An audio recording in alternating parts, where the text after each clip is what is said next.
And the fact that an upstanding and righteous gentleman like yourself is in that position with the only thing trying to be righteous in our lane is just more machinations of the devil. You should have a much better backstory when you pick me as an opponent. You know what, man? I'm glad you at least, addressed it, because when you talk to him and tell him what the truth is, he won't be able to refute it. To make him feel better about himself when he come home at night. That's what Shannon needs. You don't need no 26-year-old girl. You don't need no 36-year-old girl. This is your auntie talking to you. Take your ass and get your old up there that can love you old. You're trying to hang out with these young you can't do it, Shannon. You just can't do it. When they want you to go for the 4th round, you looking at her, listen, I need you want some money to go to Starbucks? Wild, right? Katt Williams just backed up those shocking claims against Shannon Sharpe, and now the internet is completely losing it. Shannon's been scrambling the past few days, trying to keep it together after a woman hit him with a serious lawsuit. She says he allegedly laid hands on her while they were in a relationship, and now it's looking like this could be the beginning of a huge downfall for him. He's been trying to fight the case, but things are looking real shaky right now. And just when he thought it couldn't get any worse, Katt Williams swoops in with that loud, "I told you so" attitude. He's not just backing the accusations, he's giving off major "I got more dirt and I'm not afraid to spill it" vibes. This could seriously explode any minute now. Katt's not even trying to play it cool anymore. He's clearly enjoying watching Shannon sink in this legal drama. People have been whispering about some quiet beef between them for a minute now, ever since that wild Club Shay Shay interview.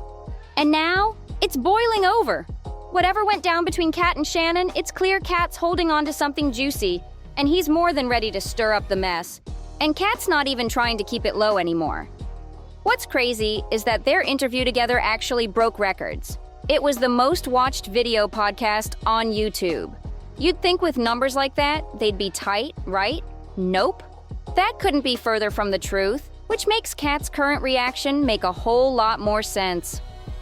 Word on the street is Katt's been telling folks that Shannon always gave off a weird vibe, and that he felt it the whole time they were on Club Shay Shay. It's sounding like Katt might actually believe there's something real behind these disturbing claims against Shannon. And considering how serious those allegations are, that's a bold stance to take. So what's really in this lawsuit that's got everyone shook? And what exactly does Katt think is true? Well, the case was filed by a woman named Gabriela Zuniga. She says she started dealing with Shannon in 2023 when she was 19. And Shannon? He was 54! Yeah, you read that right. That alone has folks side-eyeing the whole situation hard. Just think about it. Shannon's youngest child would have been around 29 or 30 at the time, so he was allegedly messing around with someone who was over a decade younger than his youngest kid? Sure, Gabriella was legally an adult, but let's not act like that ain't creepy. It's giving manipulative no matter how you slice it. Now, Gabriella's lawsuit didn't just stop at age differences. She originally filed under Jane Doe to protect her identity, but Shannon and his legal team decided to name her directly in public statements. That move alone has raised a lot of eyebrows. Why try to expose her like that? In the lawsuit, Gabriella accuses Shannon of being manipulative and controlling throughout their relationship. But it doesn't stop there. She claims that he assaulted and violated her from behind twice, once in October 2024 and again in January 2025. According to her, she begged him to stop, and he allegedly ignored her every time. The whole situation is dark, shocking, and full of disturbing details, and Katt Williams clearly thinks this is just the beginning. Gabriella didn't hold back. She laid out some serious accusations. She claims Shannon straight up refused to take no for an answer, even when she was crying and screaming. According to her, they met at a gym in LA and had what started as a consensual relationship that lasted about 2 years. But over time, she says things got dark and mean. She even says he allegedly threatened to end her at one point. It gets even worse. Gabriella claims that when she tried to share her location with her friends for safety, Shannon allegedly got furious. She also says he secretly recorded some of their private moments without her knowing. Even though he told her it was just for personal use, she says he actually shared those intimate clips with his friends. If that's true, that's seriously disturbing. But Shannon wasn't just gonna sit back while his name got dragged through the dirt. He clapped back hard. Through his lawyer, he dropped a public statement packed with screenshots of text messages that Gabriella allegedly sent him. And these texts? They're wildly graphic, like beyond NSFW. In those messages, she allegedly said stuff like, "I want you to put a dog collar on my neck and choke me with it while you're messing with me." She also said, "I know you miss this big juicy 25,000 for each cheek. Only if you put that baby gravy in me, then you can do whatever you want to me." Another message read, "I want to put my tongue in your a-hole and then marry you. That's my daddy. I want you to put a big black baby in me. You better crave it, cause you're gonna be stuck with it for life after you put a big black baby in me." Yeah, it's a lot. And let's be real, the repeated "big black baby" comments? That's got people side-eyeing the whole situation. Gabriella is white, so folks are definitely raising questions about whether this was giving race play vibes, which is a whole other mess we're not even gonna dive into right now. This case is chaotic, messy, and getting more twisted by the day, and the internet cannot look away. Shannon's clearly been through it, and now he's firing back with everything he's got. In his official statement, he didn't hold back at all. He claimed that the lawsuit from Gabriella Zuniga and the whole legal push behind it by her lawyer Tony Busby is nothing more than a shady money grab. According to him, this is all just a setup to force him into coughing up millions in a quick settlement. Shannon says Gabriella came to him with a secretly recorded video of them during a private moment, something he claims was fully consensual. But now, he's saying that video was heavily edited and chopped up to twist the narrative. In his words, it's been cut in a way that makes a regular consensual encounter look like something way darker.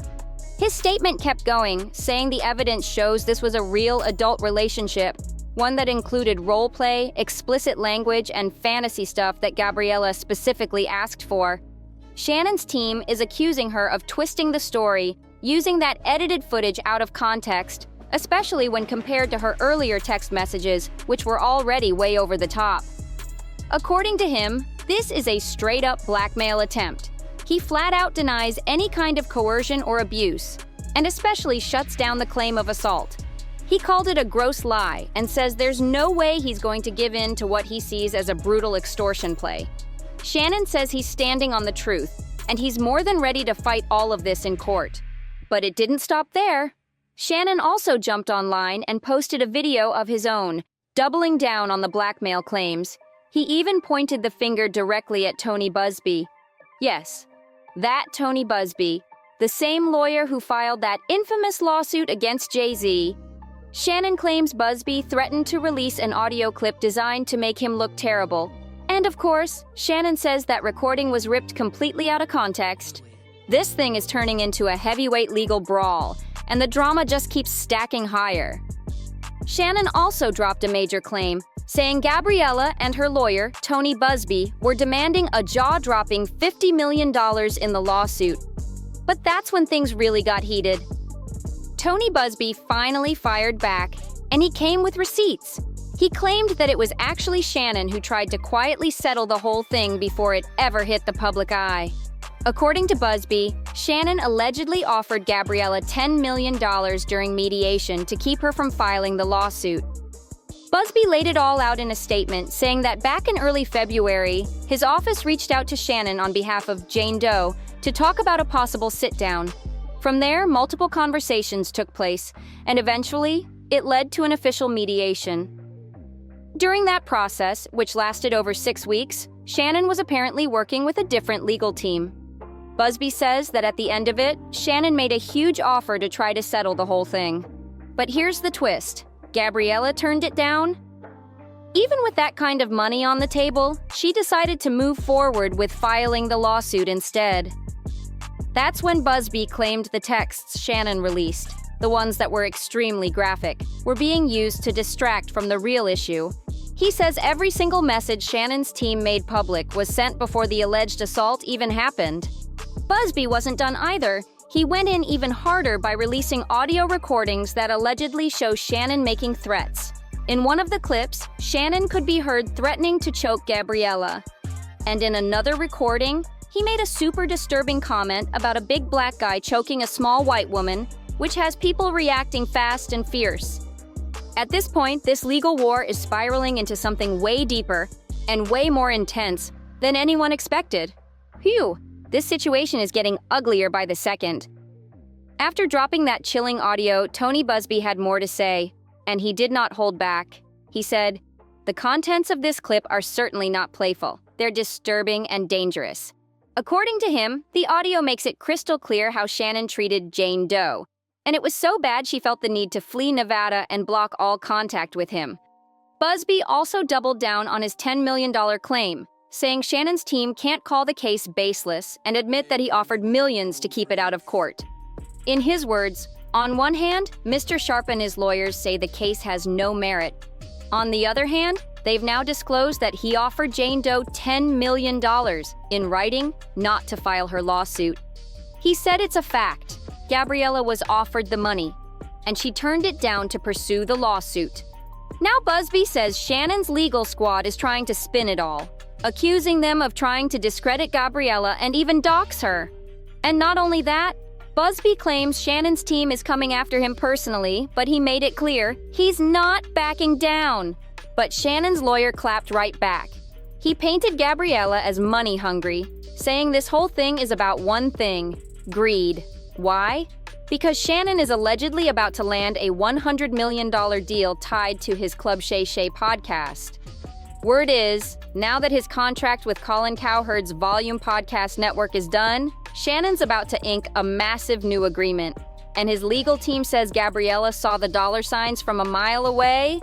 His lawyer straight up said Gabriella knew that big payday was coming and timed her lawsuit just right. In his words, she took advantage of it. And in my opinion, this is the classic definition of blackmail. He claims she's using this moment, right before Shannon secures the biggest deal of his career, to apply maximum pressure. This isn't just a lawsuit anymore. It's turning into a full-blown war with major money, media power, and reputations all on the line. Shannon's legal team wasn't done. They went even further and exposed that Gabriella is an active OnlyFans creator. According to them, she's been out here charging money for roleplay, virtual fantasies, and private content for paying subscribers. Shannon's lawyer made it real clear, saying, "This is who she is. These are the facts. She's on OnlyFans, and she charged Mr. Sharpe too." They're basically trying to paint her whole vibe as transactional from the jump. But Tony Busby didn't let that slide either. He came right back with a warning shot of his own. He said Shannon's aggressive media game is only gonna backfire. "Ms. Doe is not afraid of the truth. She relies on it," he wrote. And he made it clear they're taking this to court, where the facts will speak louder than any PR spin from a sports celebrity trying to protect his image. This whole thing is turning into a straight-up circus, and people online are completely divided. On one side, folks are questioning Shannon and his team's moves. But on the other, people are seriously side-eyeing Tony Busby. Why? Because Busby's name has already been tied to some messy SA lawsuits in the past. Last year, he filed that explosive case against Jay-Z, accusing him of allegedly messing with a 13-year-old girl at a VMA after-party way back in 2000. But guess what? That whole case ended up getting dropped and dismissed. Then another woman came forward, another Jane Doe, and accused Busby of lying to her about her case. It got so wild that Jay-Z even hit him with a countersuit for defamation and extortion. So now, with Busby coming after another high-profile black man, fans are definitely raising eyebrows. People are starting to wonder if this is just his playbook. Stir up some big scandal and pressure celebs into settling. Some are even calling extortion his side hustle. At this point, nobody knows who's telling the full truth, but one thing's for sure, this battle is getting nastier by the day and everybody's watching.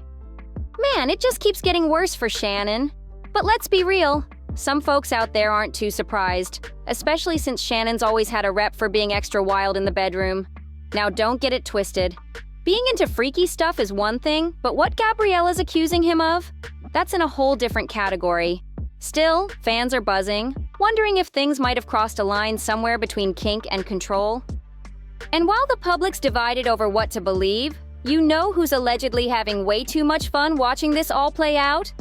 Katt Williams. Yep, word is, Katt is low-key enjoying Shannon's mess unraveling in real time.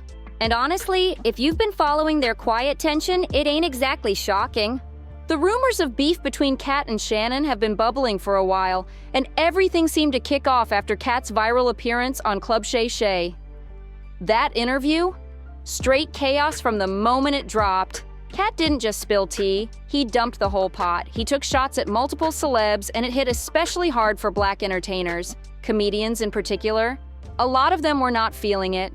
Watching that interview, you could almost feel Katt's bitterness, like he'd been waiting years to air people out.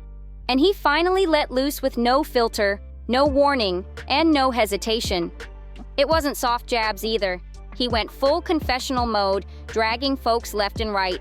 While social media had a field day laughing it up, the celebs on the receiving end, they were tight. Let's be real. Nobody likes having their skeletons yanked out the closet and paraded online. But Katt? He looked like he'd been itching to fire those shots. The man came locked and loaded, and Shannon was just one of many in the crosshairs. Now with Shannon's current drama, Katt's silence is saying a lot. Shannon Sharpe really handed that viral moment to Katt Williams on a silver platter, but the fallout from that interview? Total disaster. It got real messy, and while both of them caught heat, Katt took the brunt of it. One of the first people to publicly call them out? Dave Chappelle. Dave didn't hold back at all. He said, "What part of the game is this?" He aired out the brothers, but didn't say nothing about those white boys. He called Katt one of the best artists out here, but questioned why he was using his platform to paint ugly pictures of us. Then Dave hit even harder, saying, hurt people, but I'm a hurt person who never hurt anybody, and he does it all the time." He even went as far as accusing Katt and Shannon of trying to ruin the lives of other Black men. Dave got real emotional, saying, "If I told my story, it would break your heart. I lost everything and never told on anybody." And now he's out here acting like the arbiter of truth? He continued, "I mess with Katt heavy, but come on. What part of the game is it to mess up another man's name just for clout? What part of the game is it to start telling on your own?" At first, all the smoke was aimed straight at Katt. Folks online were dragging him hard, calling him bitter, labeling him a liar, and saying he was just trying to stay relevant by throwing others under the bus. People were quick to stamp him as a hater after that no-holds-barred interview. But then something shifted. When Monique sat down with Shannon on Club Shay Shay, things took a sharp turn. That interview opened up a whole new layer of chaos, and fans started piecing it together. Katt wasn't the only one stirring up drama. Shannon was the common denominator in both viral messes. Suddenly, the heat wasn't just on Katt anymore. People started giving Shannon the side eye, realizing maybe he's not just the guy hosting the interviews. Maybe he's playing a bigger role in all this mess than anyone thought. Classic Club Shay Shay, right? Pulling the strings while pretending to stay neutral. In true Club Shay Shay fashion, Shannon did what he does best: deflect. He threw Katt under the bus like it was nothing, acting like the whole wild interview was all on him. Shannon tried to paint himself as just the chill host, going with the flow, saying Katt was the one stirring the pot and bringing the heat, not him. According to Shannon, he was just vibing off whatever Katt brought to the table.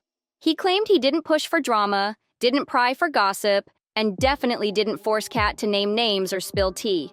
In his mind, he was just doing his job, asking questions and letting his guests speak freely. So when the backlash hit hard, Shannon was shocked that people were dragging him right along with Katt. And honestly, a lot of folks agreed, at first. Shannon didn't seem like he crossed any lines during that sit-down, so why was his name catching fire in the aftermath? But behind the scenes, Shannon was not cool about how things played out. According to someone close to the situation, he'd been venting nonstop, stressing that Katt's bombshells completely knocked his show off track. What once was seen as a sharp, credible platform for real, grown-man conversations was suddenly getting clowned as a chaotic circus act. Shannon was worried, and not without reason. That mess could scare away high-profile guests, and in his eyes, it was all Katt's fault. He felt like Katt hijacked the interview and flipped the whole vibe upside down. And it didn't stop there. Shannon reportedly started casting doubt on whether Katt was even telling the truth during that episode. Even though he was publicly trying to play it cool, behind closed doors, Shannon was doing everything he could to distance himself from that viral chaos. He made it clear, if people had a problem with what was said, take it up with Katt, not him. Katt had supposedly told Shannon ahead of time that everything he planned to say in that interview was legit. No fabrications, no made-up drama, just real talk. But after the backlash exploded, Shannon was quick to say he never pushed Katt to expose anyone, never forced his hand. According to him, every single word that came out of Katt's mouth was his own idea. Well, let's just say Katt did not appreciate being thrown under the bus like that. The trust between them took a serious hit, and you could feel the tension start to build. Things between Katt and Shannon haven't been the same since. Now, to be fair, Shannon's podcast did survive the firestorm and even bounced back. He kept the platform strong and interviews continued rolling. But let's be real, nothing has matched the messiness or impact of that episode with Katt Williams. That one interview is still the moment people bring up when things get spicy. And here's the kicker. If there's one thing everybody knows about Katt Williams, it's that he does not forget. He holds on to stuff like it's personal fuel. And now that Shannon is neck-deep in his own legal nightmare facing those serious SA allegations, well, Katt's not out here crying for him, at all. Katt is one of the pettiest to ever do it. He remembers who tried to distance themselves when the heat came. And now, it kinda looks like he's watching Shannon squirm and whispering, "You should have told him no. Just like you should have told me no." So what do y'all think? Drop your thoughts in the comments, and while you're at it, go peep the next video, because this saga is far from over.